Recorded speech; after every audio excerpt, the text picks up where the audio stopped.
Was this the first album that the label didn't even come into the room until the end? The first one, they were meddling a lot, and we would have to like constantly have our defenses up. On this record, it was like, okay, we'll call you when it's ready for you to hear it.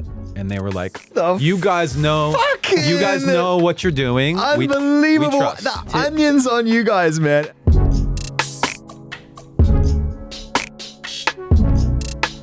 When we were putting together we just heard Lost, this whole Meteora 20th anniversary thing.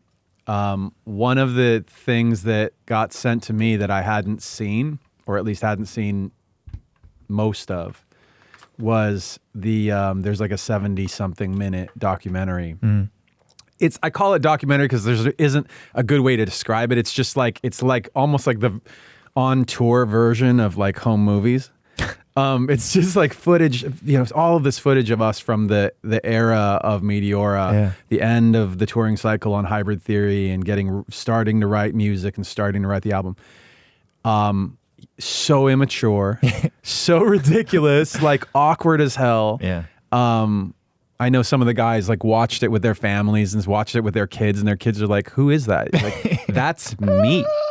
That's your dad. Like the best part about that for me, I've got a couple teenage daughters, and they're all over me about what I'm going to say really about what I am wearing in some of these things. I know. And the best part about it, I'm like, I was right there with you. I'm like, they're like, what are you doing, Dad? Like, what the heck is going on there? And for me, I'm just kind of like, well, that's my version of trying to be very cool. But here's the thing. That's how bad I was at it, and that's why I gave up trying to be. But here's the extra beautiful twist in that tale is most people get to pull those photos out of photo albums and share them with their teenage kids and say, look, this is what I wore at around 5-10 people in my circle. Right. You were wearing that in front of 100 million people. So the irony is they're the last ones to laugh at those photos. You know what I mean? If anyone finds them funny at all. But what hasn't dated is the music at all. It's crazy. And in fact, I'm finding nuances to this music that I missed the first time around. Going back to Meteora in advance of our conversation, reminding myself, I'm like, shit, there's so much Martin Gore in this as well. There's so much Depeche Mode in this. Cool. I never really got that the first time around. Yeah. My brother was like so mad at me at that time because he was like, he remembered when I got my driver's license and I was like, I would have to drive him and our neighbor to school. It was the three of us in the car. And my rule was, it's my car, it's my music. Like, you listen to what I want to listen to. Right. That rule hasn't changed, by the way, for the most part. So it was Tribe Called Quest. It was hip hop. It was all hip hop. Yeah. And especially when Meteora came out, and I think there was even a picture, I think we had met Depeche Mode at some point or something like that. And I remember talking to my brother, he's like so mad at me. He's like, Depeche Mode was my band. Like, I wanted so badly to play that on the ride to school, and you would not let me. You did not like that music back then. Like, what happened? Now you're like doing remixes for them? Yeah. That's not fair. I know. So what happened? How is it that the band that was the lowest on the playlist for you on the ride to school ended up having such an influence? Well, Chester idolized Depeche Mode, first of all. He did. Loved. Right. I mean, I feel like he would probably have said, like, this is my favorite band about maybe multiple bands. And I'm sure Depeche Mode was definitely, this is my favorite band. Yeah. I love Depeche Mode. I feel like Depeche Mode has this particularly strong influence on Lost. I really hear the Depeche that Mode as well. influence. I hear that. I can actually, I'm glad that you talked about Chester in relation to Depeche Mode and that he played an essential role in that. Because once I figured it out and I heard it, I couldn't unhear Dave and Chester and the similarities in the way that they are emoting. They sing different, but Dave Gahan and Chester Bennington are emoting from the same place, I feel. I hear that. I think that one thing that we always noticed and worked sometimes with and sometimes against in the studio with Chester was that when you have an idea, it comes through different filters in your head. Like I feel like when we have an idea for a part of a song, it's almost like fishing. Like you're just waiting with your line in the water until something comes. And, oh, it's here. Yeah. But then once it gets there, it'll go through different filters. Sometimes sometimes it's like filters of this is what I want to do with it. Sometimes it's filters of fear of like, well, if I do this, what will the fans think? Other times it's imperceptible things like favorite other albums, favorite other bands, favorite things. And that one in particular, he would in the studio sometimes sing a thing, and one of us or some of us would know, okay, that I know where he's it's going. Coming from his Dave That Gahan filter. fandom. His It's coming Gahan filter. from this is his this sounds like The Cure. This sounds like Zeppelin. This sounds like Jane's Addiction. This sounds, you know what I'm saying? So we'd have these exercises probably more later on in our career that weren't developed yet in the Meteora era. And the exercises tended to be if he was stuck in one of those where it really felt like the influence was coming through maybe too much. This one, on Lost, I don't think it's Definitely too much. not. But in the cases when it was too much, you do this fun thing with him. I'd go, okay, cool. That sounded great. Now do it like so-and-so. Like literally, like do it like Adele, do it like Michael Jackson, do it like so, and he'd do the exact same. Yeah, and he would rip him right out of that thing, and then he'd listen to it back and go, "Oh, okay," and then he'd sing it, and because what we were looking for is for him to sing it like himself. The thing that I remember about Chester, my prevailing top image in my head is this kid who could pull it out of him. Deep, like Lane Staley deep, like the tar that's in there. But he's so goofy. He was so goofy. Like his humor was so goofy, and at times, if he was in that mood, he'd just be this insatiable, like, I've got too many jokes and too many things and too many impressions and too much of this. And that's what I remember is this just like lightness. But then you'd hear him and it'd be like, this guy's got darkness and has to find it. And that's a rare combination in music. Yeah, it was those extremes, I think, were a good part of what I don't know. It was an element in the chemistry of the band for sure. Don't you feel like it was just meant to be? And I'm not talking about recent years, but the beginning, the meeting, the thing. I mean, you didn't have a singer and he wasn't in your crew, and you guys, a lot of you grew up and came up together. And don't you feel like, have you ever thought about that? Like that just tiny little moment in time, that one person saying that one thing to meet that one person, and then just chain of events, it just unfolds. Yeah, I mean, I remember hearing his voice on the demo. We had like a demo without vocals, and I remember hearing, I think it was like Picture Board. I remember hearing his voice. And it sounded like on the same song, it sounded like almost like a girl singing. Like it was and the verse had a very vulnerable, delicate quality to it. And then the chorus had like this guttural scream. I think both of those elements are present in the song Lost. Definitely. I mean, the verse is like you're talking about, dynamic elements of, a personality. There's the delicacy of the verse in the song Lost, and then the chorus couldn't be more, eruptive.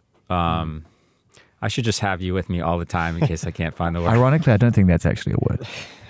It is now. I think atomized is, but I don't know if eruptive it is now. I don't think I'm going to get away with that on the NYT crossover. Listen, if Shakespeare could invent however many words he invented, then you definitely have a license, my friend. Thank you, my man.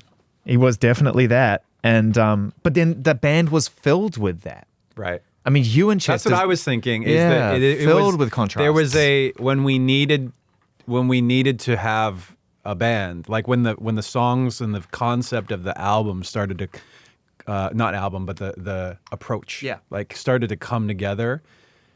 We were all already friends, and then we didn't even have like, it wasn't like, oh, I know 20 guitar players. Blah, blah, like I knew Brad, like, right? You're a like, high school band. You're high school friends. We all knew each other, and we knew we got along, and we knew this was a style of music we all liked. This is the thing, though, that brings me back to Meteora, which is just it speaks to the achievement. Here's what I loved when I heard Meteora for the first time. So Hybrid Theory comes out. People conveniently ignore the fact that most of the band have known each other for years and that you emerged from high school with an idea about what you wanted to be. Different name, same idea. Ambition was strong.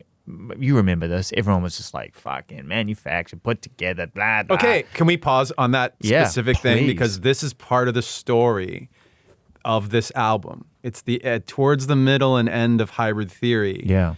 The rumor began because the band was so popular. I think we're about to say the same thing. So I'm on it with you, and I'm going to ask you a question right now because I'm so curious. Go.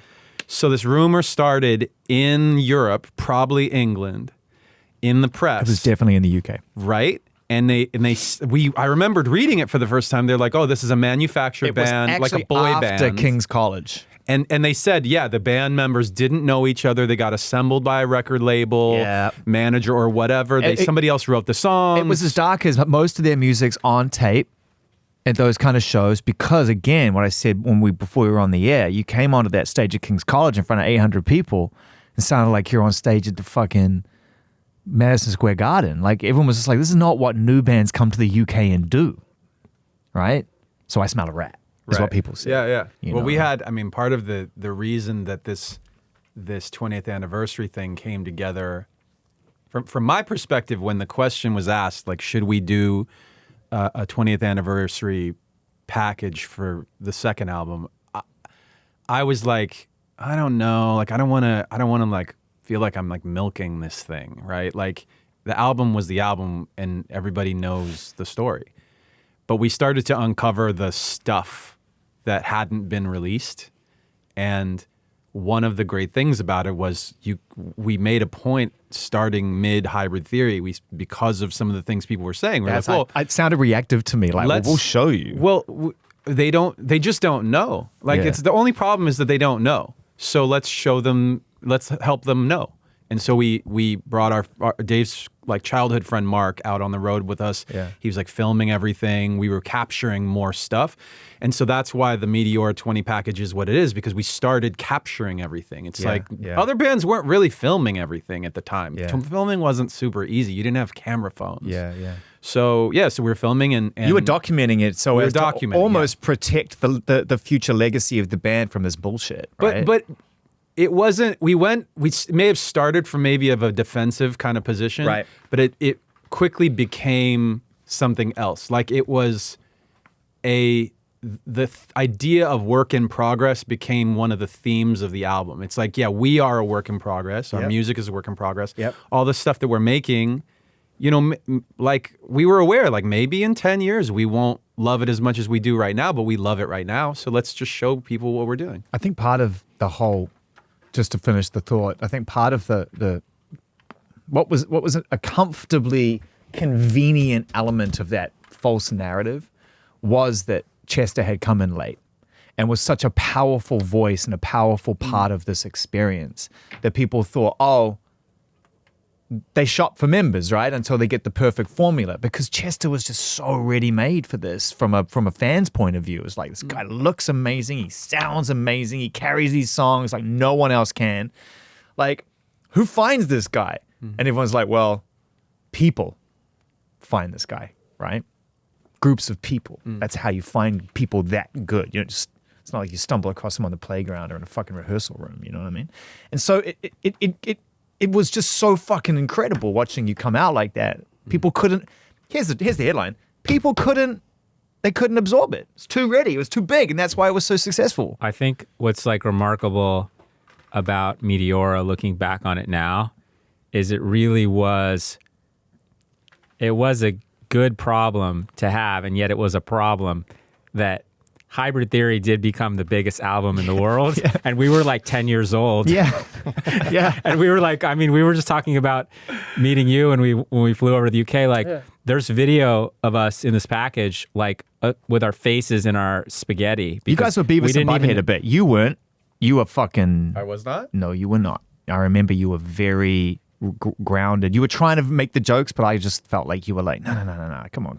We're in the UK. We're doing press. Come on. We're going to show. But a few of you were definitely like, what the fuck is going on? I didn't even know what Joe. What you say, I didn't even know what jet lag was. Like, we were so young and we did have so much success. And the question was always like, what are you going to do now? Yeah. Is there a lot of pressure?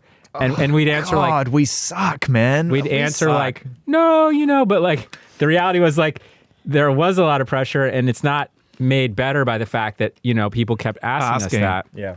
And so to actually have that platform and have that challenge and to be able to like create this album that we were so proud of was kind of like miraculous. Like it was miraculous. It happened with Hybrid Theory. Like it definitely exceeded, like we just wanted to get signed, which was hard. Speaking of Chester, like we still, even when Chester was in the band, we showcased for every label. No one signed us. Yeah. And our goal was really to like get signed and make an album. Your mentor had to get a high-level job at a label to get you in through the back door. Yeah, no one actually like saw us and like at that point had signed us. And so so to be able to make this record and kind of solidify our identity as a band was really kind of triumphant, and it's amazing. 20 years later that we're still here talking about the album. It sounds so sick, man. When I put it on the other day, I was reminded by just not only did you prove your point, but you did so by taking risks. Just some of the scales you were using, the sounds you were using. I mean, strange, odd samples and cool things. Well, that was a point. I think a point of one of the things as I listen back to it, and as I've been talking with people about it this month, I think that I had forgotten that we had this intention of going. Hybrid Theory was our first stab at saying we're taking these different things that we like to listen to that are very specific. And they're and at the time very unusual to put these things together. And then now it's just called music, right? But when you ask people back then, what do you listen to? They would say a genre. They would say, I like this type of metal, like this type of rap, and they didn't like other things. Yeah, but you make a really good point, right? So at this point, I'm a big like rap music fan, right? Like, and I always have been, and it's a big part of what I chose to build my identity around it, blah, blah. And you guys come out and your album opens with a breakbeat. And everyone was dancing around breakbeats, like, I use a breakbeat and I use a breakbeat and we've got a DJ and la la la la. I can't find his fucking album, man. It's like your first album should be fucking straight out the gate. Here we go.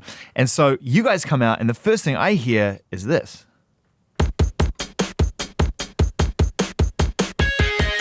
And I'm like, that's a real fucking breakbeat. Like, that's not, these guys aren't like tourists here. Like, someone in this band knows how to sample properly and program properly and do this shit and make this shit sound good. And then this happens. That's weird. That's emotional. Oh, this is gonna be fucking fun. Like, there was so many things wrapped up in what you were doing, and you maintained that weird combination. Like, you never ever got away from the emotion of your music. People go hard all the time, but they don't always bring the emotion along for the ride. I think with Meteora, there were layers to expanding the palette. Like Hybrid Theory had our first, we got 12 songs at defining the palette to you. And then one of the benefits of having a second album is to double that number, like to say, okay, cool, you understand this much about us. Let us fill in a lot of gaps and add a whole bunch of other color. So all of a sudden you have, programmed elements on the record like faint, like some of the sounds on Numb, some of, and then especially Nobody's Listening, which is a rap song based on a Japanese flute sample. You've got Session, which references like Aphex Twin and Square Pusher and electronic music we liked. Breaking the Habit, and then tempo changes. Most importantly, you've got Breaking the Habit, which when we made that, we said we're going to do a song that's going to be dark, emotional. It's a single. It's going to be no heavy guitars. It's going to be no screaming. It's just going to be a powerful Linkin Park song. And I remember how hard we went. Do you remember how hard we went with the label to say, like, you guys can do other singles and stuff, but this one has to be a single. Do you remember that? That was like it was a real kind of like they like were looking at each other going like, like, but you guys are known for the other thing. It's a great point because it's easy to think about how Meteora connects with hybrid theory, and it's also easy to forget like how risky that was and how expansive it was. Breaking the Habit, perfect example. That never could have been on our first album. You know, I look at Breaking the Habit lyrically, and I read through it. It's like many of the lyrics that are written and performed by Chester and yourself, heartbreaking at times, a lot of self-reflection, a lot of searching for identity through pain. And but what was interesting for me about Breaking the Habit, going back to it, is it's almost theatrical. It's almost like a high-level Tony Award-winning theater production. You know, to the point when you're repeating that, you know, I'm breaking the habit, I'm breaking. It's like that classic thing of like, we're going to carry this cadence over until we've reached some kind of emotional high point, but we can get higher and we can get higher and we can get higher, and then we will land this thing. And I'd never heard anyone in modern rock music at that time take on all of the elements you just said and pull it off. I think too, the element we're leaving out, which Breaking the Habit, like when you say Breaking the Habit, you actually, like, I see Breaking the Habit. Yeah. It's extremely visual for me. And so I think that the element too that we're leaving out in this so far is the visual element of the band was never like the second thought of like, oh, how are we going to bring this music now to life and have a visual component. Like Mike and Joe went to Art Center, which is one of the best art schools in the country. I took high school classes with Mike there, so you could tell where my ceiling is reached. And working with Frank at Warner Brothers, who we've worked with for forever, and Delta on the Meteora wall, like the visual art was always primary in the band's mind, and I think this is one of the most kind of beautiful expressions of that. I always, as a joke, I always tell people, you know, young artists, young musicians, whatever, what's a big piece of advice? I always tell them, get a visual artist in the band. I mean, we're just lucky enough to have two, because it is such a, I see so many bands that either don't enjoy that, don't look at it as being important, or just don't have anybody directly in the band who can really like steer that ship, because it's huge to be able to not have to completely hand that over to someone else and say like, here's my vision, now you go create that visually. But for us, we've always had this, I think we take it for granted. Well, you know, that we've got that interior in the band with Mike and Joe both, where like Breaking the Habit as a video being a great example, like Joe was able to take that, work with those guys. At no point did I ever feel like concerned that this wasn't going to be coming from a voice in the band. Well, you know, actually a collective voice. And the cool thing about the way you did it was that Linkin Park became the focus, because you were able to build art and visuals and ideas around the band and around the collective work. And it didn't just become the Mike show or the Chester show, as it often does when you put this in the hands of other people. They zero in on the obvious common denominator, which is the singer. Perfect. Put him up front. Sell it. You always made Linkin Park the headline. Yeah, we especially back then, it was a little bit of a fight. I remember having a couple conversations with our publicist at the time saying that they wanted Dave to be the focus. I mean, you get that. I do. Right? Yeah. I mean, it's obvious. Like, if you're listening to this, if you want to sell something. Yeah, you don't I always measure the most important member of the band on who doesn't speak to me, and he stopped speaking to me after Hybrid Theory. Straight up. Just didn't take my calls. He stopped speaking to me, too, after Hybrid Theory. Yeah, it was definitely like a conversation about the band's six guys. Like we don't want to see just me and Chester on the cover if we can help it. And the other side is saying, well, we sell more magazines if it's fewer people and if their faces are bigger. In fact, by the way, like Instagram, Facebook, TikTok, they'll tell you the same thing. Like the bigger the singular face is in the square, the better it performs. So we had to, it's a push and pull. Yeah, I think you make a great point though, which is like not I mean, musicians are called artists, right? And so I think, and when someone goes to a concert, they say like, I'm going to go see a band, right? Like most people like visual, like is their primary sense store.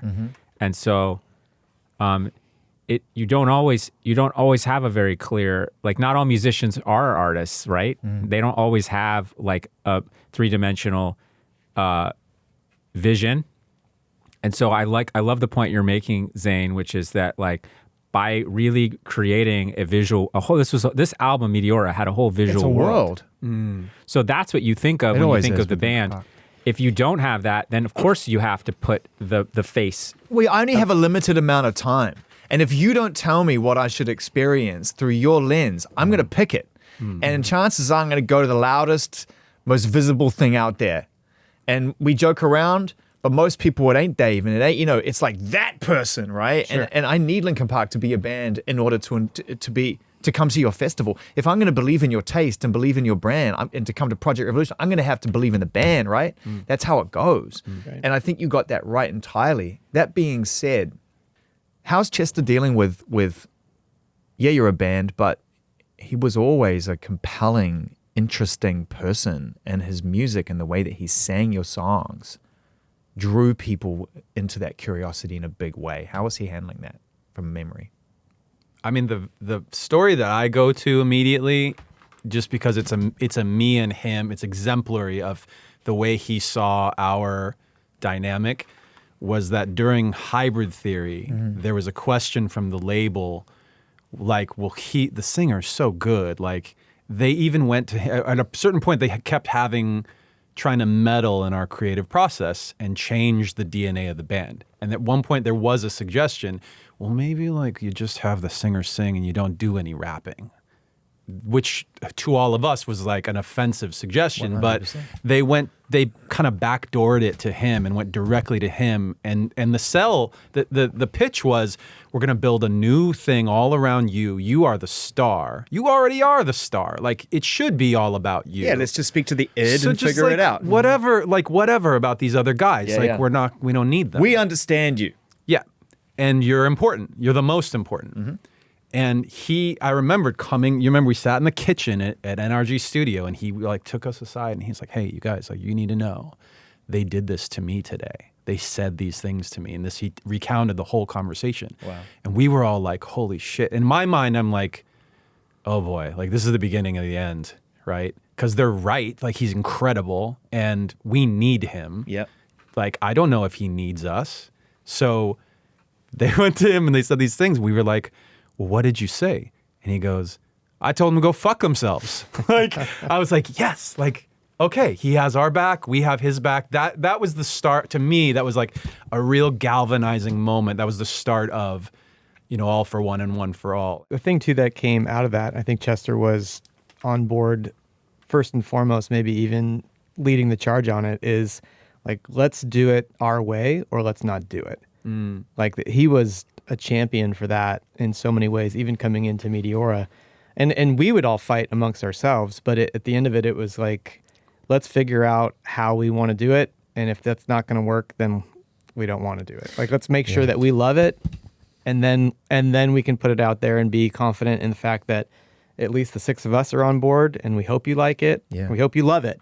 But if not, we've done all we can do, instead of like the reverse of that, which is kind of listening to the outside ideas and kind of getting that weird feeling in your stomach of like, I don't know if this is how I want to do this, or I don't know if this is how I want to create or approach this process. I think that's one thing that's really special about this moment in time for us with Meteora. I'm just now remembering. Yeah. Man, Zane, you. Is that the end of your thought? with Hybrid Theory, have you considered doing this professionally? Never. By the way, am I going to get a bill for this? No. I might bill you, Brad. Hybrid Theory was like us against the world. Like, with the story Mike and Dave are recounting, it was like having to fight just to get our actual authentic point of view across. And what was like both so liberating and terrifying about Meteora is like, no one effed with us on Meteora. We got away with it. It was like, okay, you guys did it. Dude. Now, what do you really want to do? And like, this album was the total pure expression of just like, this is us, like, delivering, what we want to make. And it was really a fun album to make. Like Hybrid Theory was stressful. This album was awesome. Like it was so great. Question: was this the first album that we got like creative control to the extent that the label didn't even come into the room until the end? It was. It was right? it was very different. Yeah. Yeah, like the first one, they were meddling a lot, Yeah. and we would have to like constantly have our defenses up, and like have like little like sidebars with each other, and be like, okay, they said this, like, what do we all think about that? Yeah. On this record, it was like, as I remember, it might have been the first one, and this happened with each of our records, where we were like, okay, we'll call you when it's ready for you to hear it. And they were like, you guys know what you're doing. Unbelievable. We trust. The onions on you guys, man. And that is the right, by the way, that was the appropriate response.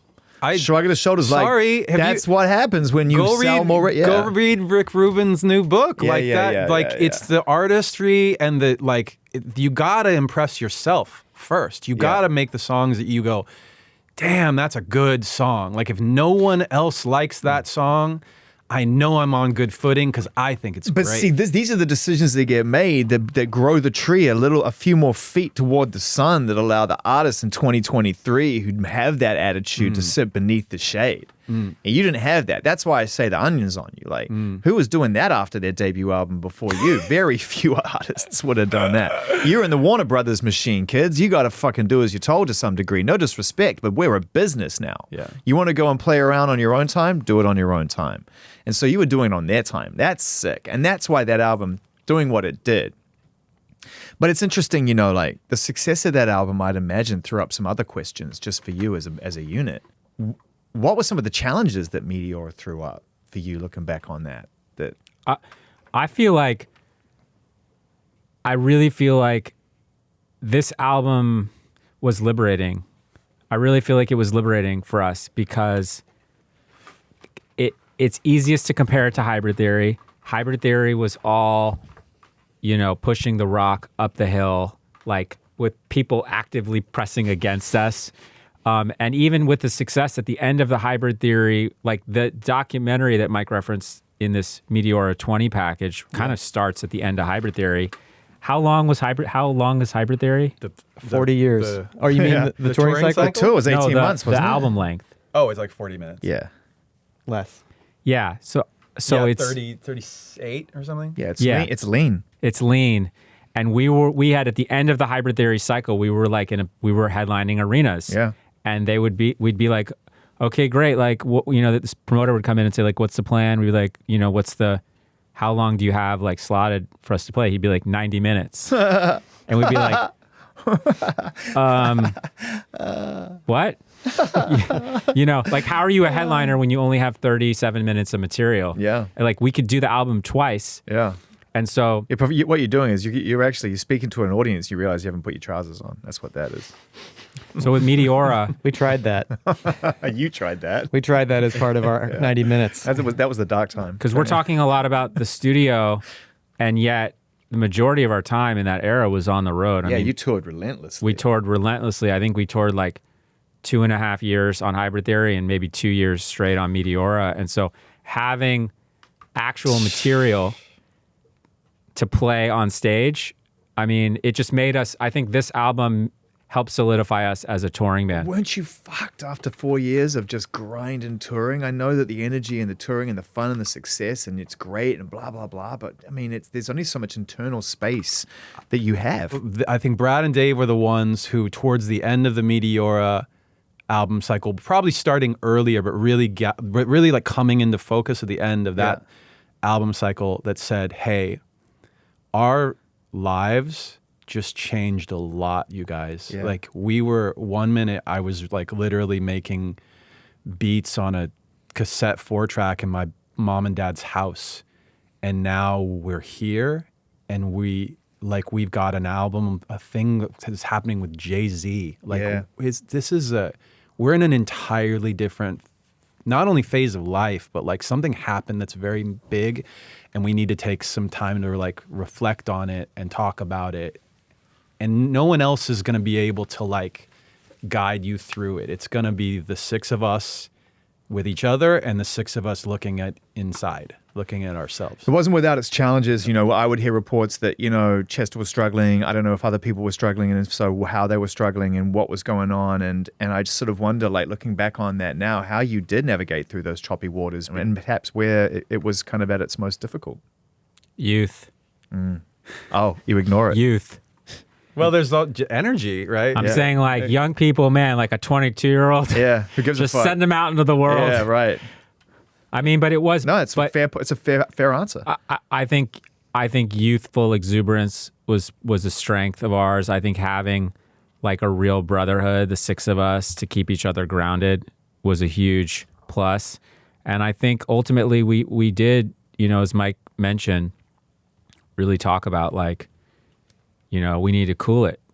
You know, we can't, you know, you could always play more shows. Is that part of the reason why you love the idea of working with Jay-Z, apart from the fact that he's Jay-Z, was that there was some mentorship there subconsciously, perhaps? I don't think that was the thing. I think we got that. We got a little bit out of that as a byproduct. Yeah. I think that's why we worked with Rick Rubin, though.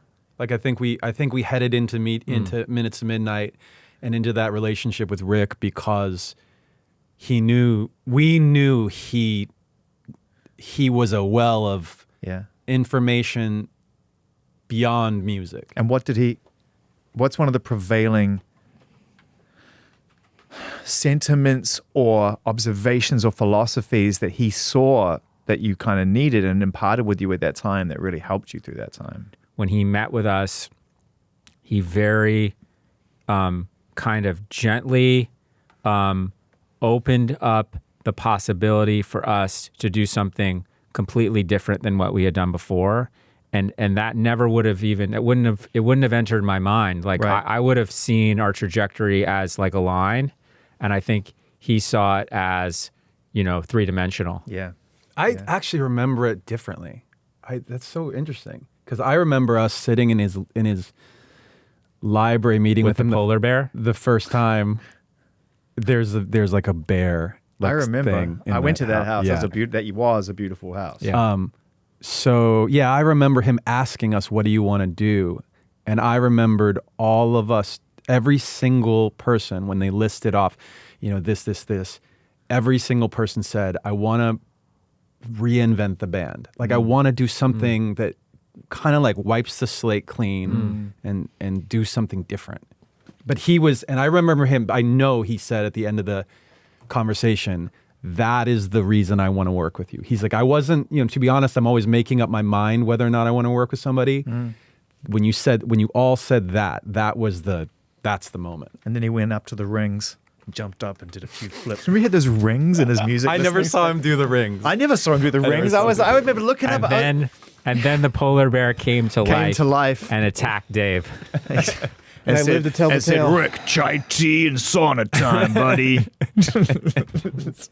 I think too, like, to what you were asking about on Meteora and all the process of going through that, I always think back, like, it's easy to look back on things from any perspective and then kind of like reverse engineer it. You know, these are the things that were happening. This is why blah, blah, blah. And this is why it was a smart decision, et cetera, et cetera. But if I put us back into those moments, I just think, you know, we were a set of guys who were kind of going through a lot of crazy stuff and trying to figure it out as we went. We'd come home off of these huge world tours, and it would be like nobody's picked up the dog shit in the backyard for 2 months. So that's now my job. And it was a really quick re-entry into like life. You're not in a rock star band right now. Like you've got to go do the chores. Yeah. And that was like there was aspects of that. Yeah. You know, we would get off stage and Mike would make fun of my pants. Like it was always Dave would actually make me clean up the dog crap at his house, which I thought was weird because I had no relationship with his dog. Like I didn't even like his dog. I was harboring a lot of ill will from college. He's just sitting up there in the top bunk, just like not doing anything anyway. Brad, go clean up the dog shit, Brad. Listening to Lost was emotional, obviously. For me, and I'd imagine when you found it again. I didn't feel... You didn't feel it? I felt like... I described it to people as like finding a photo you forgot you'd taken. Like I felt so good. Because I remembered the song it was an important song while we were making the record.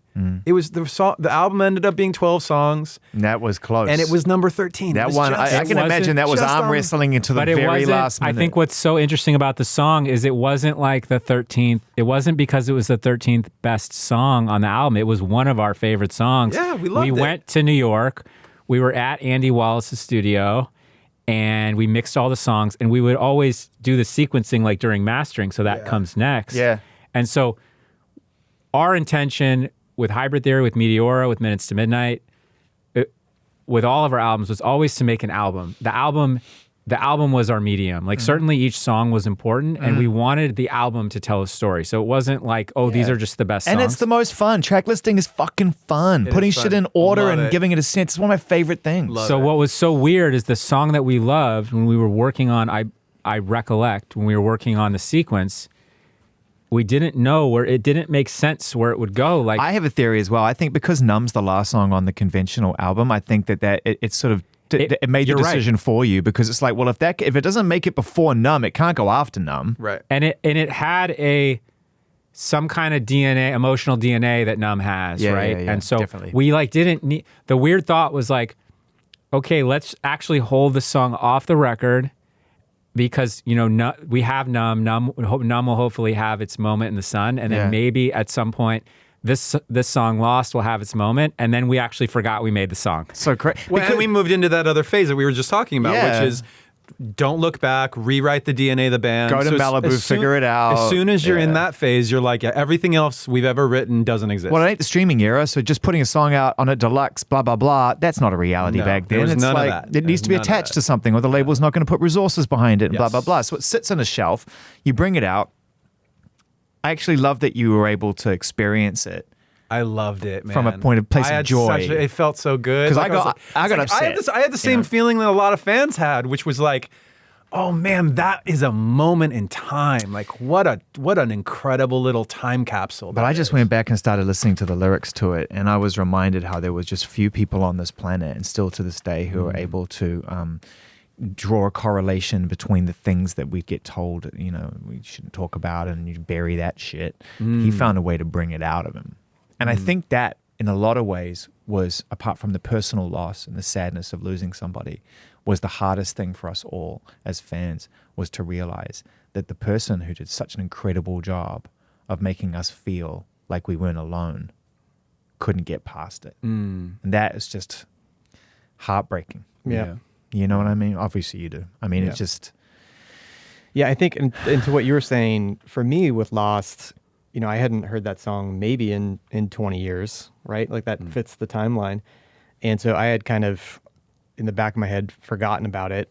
And so that when I heard it, I think, did you find it? Mike found it on a hard drive? Somebody found it somewhere. And it then would it was be me or Ryan. I don't, It was that discussion of like, has this ever been released? Like we didn't even necessarily know if it had gone out somewhere. And then it came back like, no, this has never gone out it's never been on a fan club CD. It's never been on a Japanese B-side extra track. It's never been in any of those places that sometimes you use these cool And it's really fucking tracks. good. Most people pull this shit out and it's just like, it's 70%. That's why it didn't make the album. Like, it's really good. Yeah, so all that stuff goes into me then saying like, okay, I need to listen to this song, like have that recollection of what it was. And I listened to it and I was like, okay, obviously like immediately I remember the song. And it was a weird mix for me of so much excitement hearing it kind of like almost as the first time because it had been so long, and just hearing like Chester's voice in that presentation and not having, a deep connection with it yet, or at least having 20 years removed from that particular moment in time of his recording that song. But then also having like that, it kicks up that feeling of like, man, like I just miss this guy, And so there is that. I think of a lot of our fan base has that kind of a conflicted feeling also. It is conflicting. It's beautiful to hear, but it's that. Yeah. It's that. And it's the fact that you can listen to it and that's part of the experience and not the whole experience is a real sign of growth. And it takes time to find life when life changes, right? And life does change all the time, and we're always one step behind it. Was there a period in time when you just couldn't listen to your music, like after Chester left? Like, how did it affect you, Brad, in terms of your feelings about Linkin Park as a part of your life? Yeah, I mean, it's definitely easy. It's definitely easier to listen to things now, having had some space from that moment. And I think we did celebrate the 20-year anniversary of Hybrid Theory, and I think that was more painful charge of emotion. Yeah, there's more like lightness and joy for me personally, like in revisiting this album at this moment in time. Yeah. And with the song Lost in particular, I'm just really proud of the song. Like, I'm proud of the work we did back then. I'm proud that one of the goals of when we were making this album was like to make something that was timeless. Like we said that in like our interviews, like we want to make a timeless album, and like it's kind of like moxie to say like who are you? What does that even mean? And You're 20. what does that mean, timeless? You know? Well, I loved it because you doubled down on the distrust you got at the beginning. You were like, well, we're not going to apologize. We're going to make a better record. And so the fact that we're actually here 20 years later, not only like celebrating this moment in time in this album, really like celebrating a old new song. It's like, it does sound like it sounds like it's of the period. It sounds like it's an integral part of this Meteora experience, and it also feels like right now to me. It does. And so like, I'm just like, I love the song. I listened to it probably like 50 times when we first, unearthed it. I listen to it a lot. Yeah. Like currently. Yeah. So I don't know if that answered your question. Yeah, it does. It does. And it's beautiful that you can do that. I can't imagine how challenging it is when you're your life is going in one way at a certain pace and you work hard to get there. And then you have to rethink and figure out like, how does life go on without someone I really care about in it? It's a part of the life experience. Sitting here with you now, having the three of you, and love Joe, love Rob, love all of you. It feels so right to me. And I didn't know how I was going to approach this, this conversation, because I have so many questions and so many of them aren't my business. You know what I mean? And so I will tell you that in 5-6 years, you're the only person who has said it that way. So thank you for that. That was very kind. Well, I love you as people, and people don't say like, "Hey, I realize my job is to ask these things, yeah, and I'm going to ask you stuff that's none of my business." It's none of my business, and also it's okay to say that. And also, I really care about you as people. I mean, you made the records, you gave us the gift. We have those. That trade is complete. Thank you. Thank you for the albums, and thank you for the shows. Thank you for the songs and the moments. Like, the ribbon is on that too soon, but it's on. Like, we get it. You gave us more than any we could have asked for. If you think about the reach and the distance that your band has had in the music that you make, you've affected millions and millions and millions of lives, and you will continue to affect millions and millions of lives. It will never stop. There's no end to this. So it's fucking incredible. I'm so glad I'm in this life. I'm so glad we're still here. I miss Chester as a fan. I didn't see him enough, but I always loved him. And it's great to see you. And I appreciate you always. I really do. It's great to see you. It's great to spend time with you. Thank you for being such an integral through line in our whole journey. And like, it's just amazing to share this kind of celebratory moment with you. So like, thanks for all your thoughtfulness. Yeah, it's really awesome.